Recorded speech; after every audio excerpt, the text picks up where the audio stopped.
மக்களே, இன்னைக்கு நம்மளுடைய vlog எடுக்கிறதுக்காக நம்ம போயிட்டு இருக்கோம். இந்தியாலேயே மிகப்பெரிய தீம் பார்க் வந்து நம்ம சென்னையில தான் ஆரம்பிச்சிருக்காங்க, வண்டர்லா.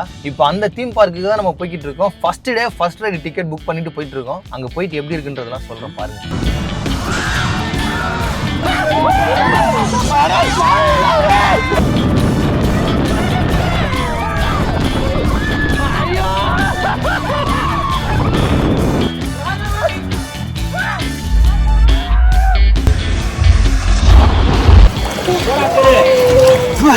ஒரு வாரத்துக்கு முன்னாடியே டிக்கெட்டை புக் பண்ணிட்டு ஜாலியா வந்து வண்டர்லா போயிட்டு அதை vlog மாதிரி பண்ணி சேனல்ல போடலான்னு பார்த்தா 3 நாளா மழை வந்து நிக்காம பேஞ்சிக்கிட்டு இருக்கு. என்னோட மைண்ட் செட் எப்படி இருந்துச்சுன்னா, இந்த 7G ரெயின்போ காலனில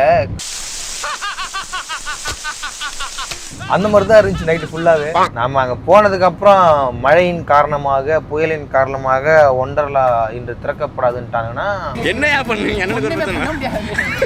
ஒன்றும் பண்ண முடியாதுண்ணே. வாழ்வதற்கு ஒரே சொருதான்.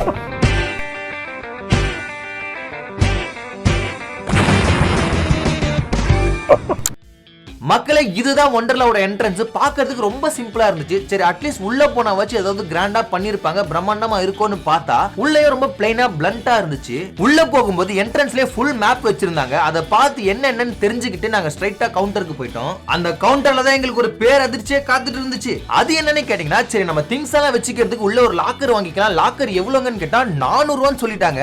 சரி, சாவி திருப்பி கொடுக்கும்போது எவ்வளவு ரிட்டர்ன் பண்ணுவீங்கன்னு கேட்டா 50 ரூபா கொடுப்போம்ன்றாங்க. என்னடா ஏ? சரி, 350 ரூபா வரைக்கும் குடுக்குறோம். லாக்கர் கொஞ்சம் பெருசா இருக்கும்னு பார்த்தா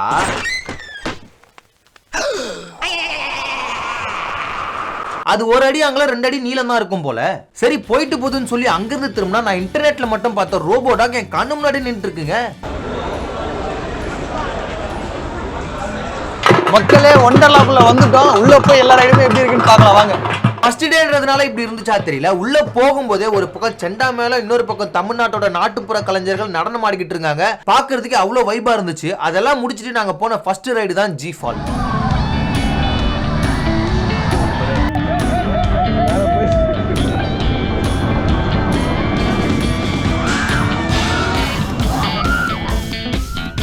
இந்த ஜி ஃபால் ரைடு ஒரு மாதிரி த்ரில்லிங்கான ரைடு தான். நம்ம குயின்ஸ்லாண்ட்ல உள்ள போகும்போது முதல் ரைடு இருக்கும் இல்லையா, அதே தான் கொஞ்சம் வேற மாதிரி இருக்கு. அதுக்கப்புறம் ரெண்டாவதா நாங்க போனது ஒரு தரமான ரைடு தான், இன்சானிட்டின்னு சொல்லிட்டு. ப்ரோ ஸ்டார்ட் பண்ணுங்க ப்ரோ.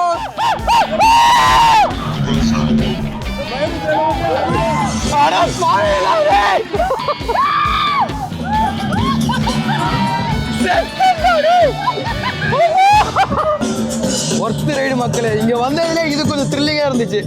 ஜி ஃபாலை விட இது கொஞ்சம் பயங்கரமா இருக்கு. குழந்தைங்கலாம் ட்ரை பண்ணாதீங்க. என்னடா திரும்பி சுத்த போறீங்களா? டேய், ஏதோ வந்தாக்க நல்லா இருக்குன்றா, கீழே இறக்கி விட்டுருங்கடா. மக்களே, இதுக்கப்புறம் நாங்க போனதுதான் இருக்கிறதுலே டெரிஃபிக்கான ஒரு ரைடு. கிட்டத்தட்ட 50 மீட்டர் ஹைட்ல நம்மளை கொண்டு போய் நிறுத்திட்டு ஒரு ரொட்டேஷன் அடிப்பாங்க பாருங்க.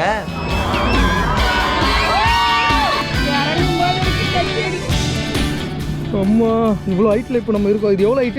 50 மீட்டர் ஹைட்ல இருக்கும். மக்களே, இந்த ஹைட்டை பார்த்துலே நான் ஆஃப் ஆயிட்டேன். ஆனா பின்னாடி ஒரு அக்கா உட்காந்து அசால்ட்டா பேசிட்டு இருந்தாங்க. அக்கா கொஞ்சம் தைரியம் கடன் கொடுங்க.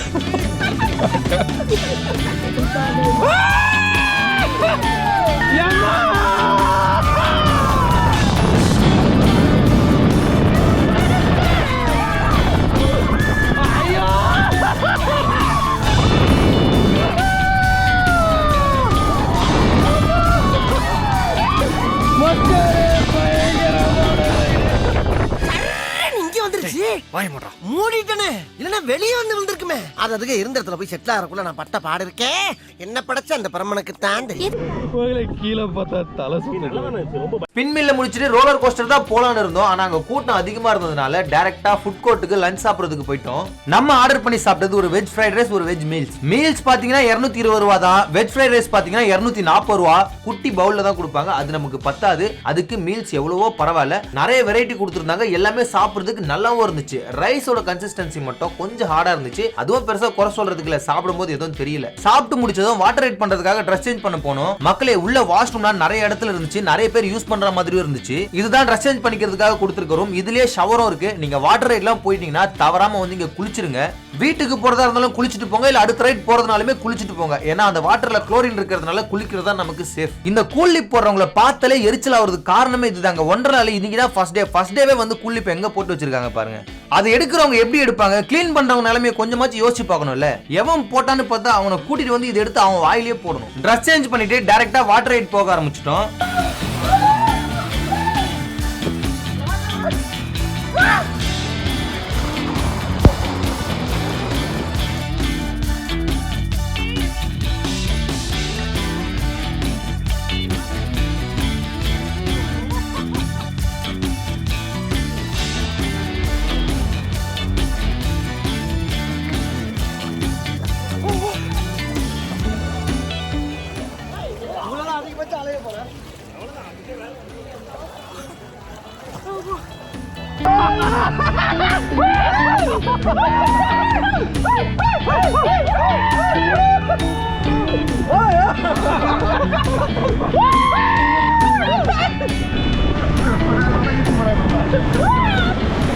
மக்களே இதுக்கப்புறம் தான் ஒரு சம்பவம் ஆகி போச்சு. ராகவன் கிட்டத்தட்ட 110 கிலோக்கு மேல இருப்பாரு. ஆனா எல்லா வாட்டர் ரைட்லயுமே 90 கிலோ தான் லிமிட். 90 கிலோக்கு மேல இருந்தா அலோவ் பண்ண மாட்டாங்க. ஏதோ தெரியாம ஒரு ரைட்ல அலோவ் பண்ணிட்டாங்க. ஆனா அடுத்த ரைட்ல அவரை பிளாக் பண்ணிட்டாங்க. அவர் அலோவ் பண்ணல. அவர் அலோவ் பண்ணலன்னு உடனே ஒரு படிக்கட்டிலே கீழே இறங்கி வந்துட்டாரு. ஆனா என்ன அலோவ் பண்ணிட்டாங்க, நான் வேற ஒருத்தர் கூட ஜோடி போட்டு சரணி கீழே இறங்கி வந்துட்டேன்.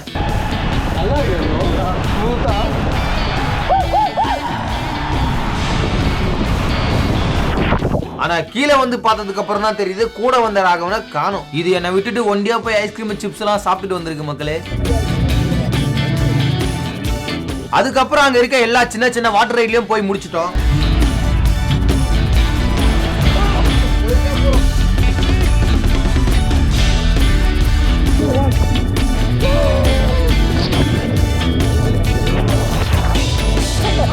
அதெல்லாம் முடிச்சிட்டு வரும்போது தான் ஒரு லக்கி கேம் பார்த்தோம். இந்த கேமோட ரூல் என்னன்னா 500 ரூபாய்க்கு 5 பால் கொடுப்பாங்க. அதுல ஒரு பால் அந்த போர்டுல பட்டு கரெக்டா அந்த பாக்ஸுக்குள்ள விழுந்துருச்சுன்னா நம்மளுக்கு ஒரு டெடி ஃப்ரீயா கொடுப்பாங்க.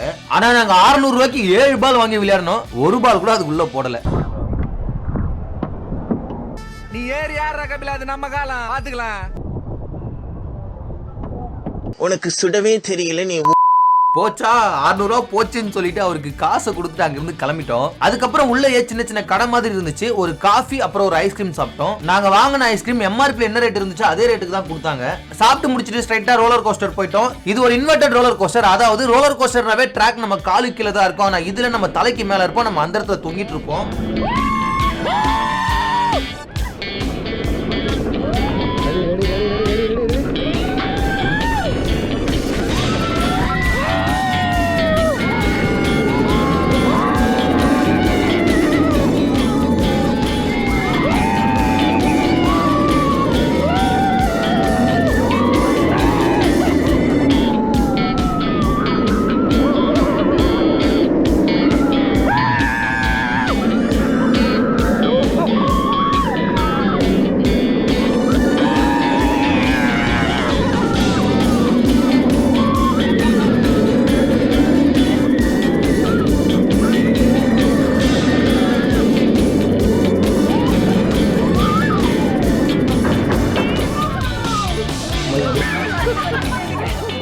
அதுக்கப்புறம் ஒண்டர் ஸ்பிளாஷ்னு ஒரு ரைடுக்கு போனோம்.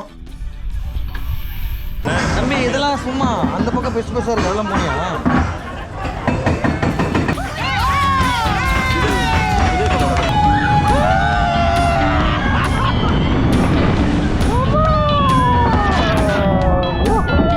இந்த ரைட்ல நனைஞ்சிரோன்னு தெரிஞ்சு ரெயின் கோட்லாம் வாங்கி போட்டுட்டு போனோம். அப்படி போயுமே நனைஞ்சிட்டோங்க. இதெல்லாம் போட்டே நனைஞ்சிட்டோம். அதுக்கப்புறம் ஃப்ரீ ஸ்டைல்னு ஒரு ரைடு போனோம். அதுவும் நல்லா தான் இருந்துச்சு.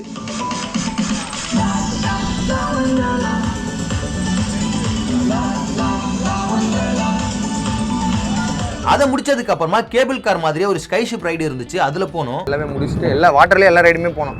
அதில் ஒரு சம்பவம் இருக்குது. 90 கேஜிக்கு மேலே இருந்தால் இங்கே அலோவ் பண்ண மாட்டாங்க. டியூப் இருக்கிற ரைட்ஸ் எல்லாம் வந்துட்டு 90 கேஜிக்கு மேலே இருந்தால் அலோவ் பண்ண மாட்டாங்க. ஸோ நீங்கள் ஏதாவது ஜோடியாக கூப்பிட்டு வரீங்கன்னா இந்த 90 கிலோக்கு மேலே இருக்கவங்களாம் வீட்டிலே கழட்டி விட்டு வந்துருங்க, இல்லைனா ஒரு டிக்கெட் வேஸ்ட். நீங்கள் வீக்கெண்டில் வரீங்கன்னா கொஞ்சம் யோசிக்காமல் ஃபாஸ்ட் ட்ராக் டிக்கெட் எடுத்துருங்க. ஃபாஸ்ட் ட்ராக் டிக்கெட் எடுத்திங்கன்னா கொஞ்சம் லைன்லாம் நிற்காமல் சீக்கிரம் உள்ளே போய்க்கலாம். மக்களே ஒரு 60% தான் கம்ப்ளீட் பண்ணியிருக்காங்க போல் ஒண்டர்லாவில். இருந்தாலுமே இதுவே நல்லா தான் இருக்குது. பட் ஆனால் இவங்க வந்துட்டு ப்ரமோட் பண்ண மாதிரி ஏஷியாலே சவுத் ஏஷியாலேயே பிரம்மாண்டமான ரோலர் கோஸ்டர் கொஞ்சம் நல்லா இருந்துச்சு. நான் ரொம்ப எக்ஸ்பெக்ட் பண்ணிட்டேன். நம்ம குயின்ஸ்லாண்டை விட ஒரு 3 times 4 times ஆச்சு பெட்டராக இருக்கும்னு பார்த்தேன். அதை விட ஒரு ரைடு 2 ரைடு நல்லா இருக்குது, அவ்வளோதான். மற்றபடி நம்ம ஆல்ரெடி எக்ஸ்பீரியன்ஸ் பண்ண ரைட்ஸ் தான் ஃபுல்லாகவே இங்கே இருக்குது. இது முன்னாடி நம்ம போன ரைட்ஸ் தான் பேரை மாற்றி வச்சுருக்காங்க. மாற்றி வச்சா மாறு விஷமாடா. மக்களே இங்கே வரீங்கன்னா குறைஞ்சது ஒரு 3 செட்டு ட்ரெஸ் எடுத்துகிட்டு வந்துடுங்க. ஒரு ஷார்ட்ஸு, 2 ட்ராக்கு, 3 டிஷர்ட் எடுத்துகிட்டு வந்துடுங்க. எக்ஸ்ட்ரா எடுத்துகிட்டு வந்து கூட திரும்பி வீட்டுக்கு எடுத்துகிட்டு போகலாம். நினைஞ்சிட்டோன்னா ஒரு மாதிரி அன்னைக்கு டேவே வந்து ஸ்பாயில் ஆகிடும். மக்களே ஒண்டர்லா ஓப்பன் பண்ண அன்னைக்கு இன்டர்நெட்ல நிறைய நெகட்டிவ் நியூஸ் ஸ்ப்ரெட் ஆகிட்டு இருந்துச்சு. உள்ள நிறைய இஷ்யூ இருக்கு, எல்லா ரைட்லயுமே இஷ்யூ இருக்குன்னு சொல்லிட்டு. நீங்க யோசிச்சு பாருங்க, 3 நாளா மழை பெஞ்சிட்டு இருக்கு, அடிக்கடி பவர் கட் ஆயிட்டே இருக்கு. எல்லா ரைடுமே பவர் கட்டால தான் நின்னுச்சு. ஒரு ரைட்லயும் சேஃப்டி செக் பண்றதுக்கு மட்டுமே அவ்வளவு நேரம் எடுத்துக்கிறாங்க. அந்த பவர் கட் இஷ்யூவை கரெக்ட் பண்றதுக்கு அவங்க ஜென்செட் ப்ராப்பரா வச்சிருந்தாங்கன்னா நல்லா இருந்திருக்கும். அதுதான் பிரச்சனையை தவிர்த்து சோசியல் மீடியால ஸ்ப்ரெட் ஆகிற அளவுக்கு ரொம்ப டேஞ்சரான விஷயம் எதுவுமே அங்க நடக்கல. முக்கியமா சொல்லணும், அங்க இருக்க ஸ்டாஃப்ஸ் எல்லாருமே சூப்பரா நம்மள ட்ரீட் பண்ணாங்க, ரொம்ப ஹம்பிளாவே நடந்துக்கிட்டாங்க. ஒரு வழியா இங்க ஒண்டர்லால இருக்க எல்லா ரைடுமே போயிட்ட மக்களே. காலையிலேருந்து மழை தான் ஒரே தொல்லையாக இருக்குது. எங்கள் பெரியம்மாவோட பொண்ணுக்கு குழந்தை பிறந்து அந்த குழந்தைக்கு கல்யாணம் ஆகி அதுக்கு குழந்தை பிறந்துருச்சு. முறைப்படி இப்போ அந்த குழந்தைக்கு தாத்தா. அப்போ பாரு, அப்பா அவளுக்கு முன்னாடி நான் தாத்தா ஆகிட்டேன். அடுத்த பஞ்சாயத்துல மீட் பண்ணுவேன்.